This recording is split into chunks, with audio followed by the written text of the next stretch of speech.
English മാതൃഭാഷയായവരും English നന്നായി സംസാരിക്കുന്നവരും ഒക്കെ സ്ഥിരമായി ഉപയോഗിക്കുന്ന ചില പ്രയോഗങ്ങളും ശൈലികളും എക്സ്പ്രഷൻസും ഒക്കെ ഉണ്ട്. അക്കൂട്ടത്തിൽ പ്രശസ്തമായ ചിലതാണ് here we go, here you go, there we go, there you go എന്നിവ. സാധാരണയായി ഇവയെല്ലാം ഒരേ അർത്ഥത്തിലാണ് ഉപയോഗിക്കുന്നത്.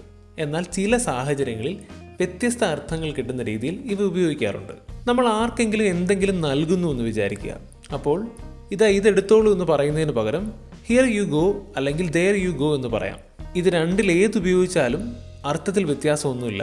തൊട്ടടുത്തിരിക്കുന്ന ആളോട് പറയുമ്പോൾ ഹിയർ യു ഗോയും കുറച്ച് അകലെ ഇരിക്കുന്ന ആളോട് പറയുമ്പോൾ ദെയർ യു ഗോയും ഉപയോഗിക്കാം എന്ന് പറയാറുണ്ട്. എങ്കിലും ഇവയുടെ ഉപയോഗത്തിൽ അങ്ങനെ കൃത്യമായ നിയമങ്ങൾ പറയാനാവില്ല എന്നതാണ് വാസ്തവം. അമേരിക്കക്കാരൊക്കെ ഇതെല്ലാം തിരിച്ചും മറിച്ചും പറയാറുണ്ട്. ചുരുക്കി പറഞ്ഞാൽ നമ്മളിതിൽ ഏതുപയോഗിച്ചാലും അവർക്ക് കാര്യം പിടികിട്ടും. കാരണം അർത്ഥം ഒന്നാണ്. റെസ്റ്റോറൻറ്റിൽ പോയി എന്തെങ്കിലും ഓർഡർ ചെയ്താൽ വെയിറ്റർ നമ്മൾ ഓർഡർ ചെയ്ത സാധനം കൊണ്ടുവന്നിട്ട് പറയും ഹിയർ യു ഗോ അല്ലെങ്കിൽ ദേ യു ഗോ. ഇതൊന്നും അല്ലെങ്കിൽ here we go or there we go എന്ന് പറയും.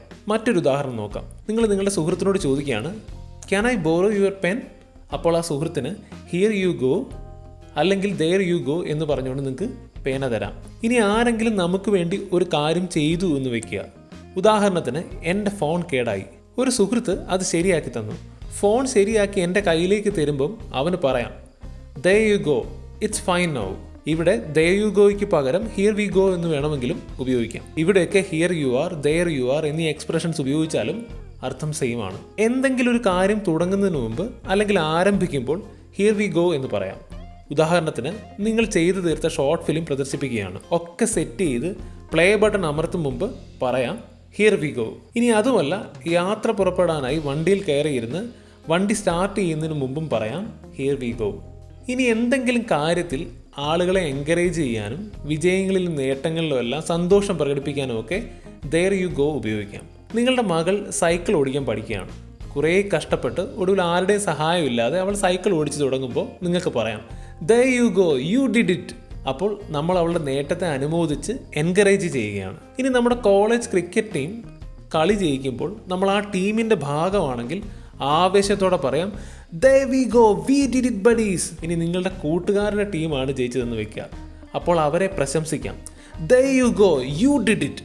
ദേ we go again, there you go again, here we go again തുടങ്ങിയ ചില പ്രയോഗങ്ങൾ കൂടിയുണ്ട്. ഇത് പലപ്പോഴും നമ്മുടെ ഇഷ്ടക്കേടും ദേഷ്യവും ഒക്കെ പ്രകടിപ്പിക്കാനാണ് ഉപയോഗിക്കുക. ആരെങ്കിലും ഒരേ തെറ്റ് അല്ലെങ്കിൽ ഒരേ അബദ്ധം അതും അല്ലെങ്കിൽ നമുക്ക് പിടിക്കാത്ത എന്തെങ്കിലും ഒരു കാര്യം ആവർത്തിക്കുമ്പോൾ ഇവ ഉപയോഗിക്കാം. ഉദാഹരണത്തിന് എപ്പോൾ യാത്ര പ്ലാൻ ചെയ്താലും അവസാന നിമിഷം വരുന്നില്ല എന്ന് പറയുന്ന ഒരു സുഹൃത്തുണ്ടെന്ന് കരുതുക. അവനോട് നമുക്ക് പറയാം there you go again, last time also you ruin the plan. ഇവിടെ ദേ യു ഗോ എഗെയിൻ എന്നതിന് പകരം ദെയർ വി ഗോ എഗെയിൻ എന്നോ ഹിയർ വി ഗോ എഗെയിൻ എന്നോ ഹിയർ യു ഗോ എഗെയിൻ എന്നോ ഒക്കെ നമുക്ക് ഉപയോഗിക്കാം. അർത്ഥം ഒന്ന് തന്നെയാണ്.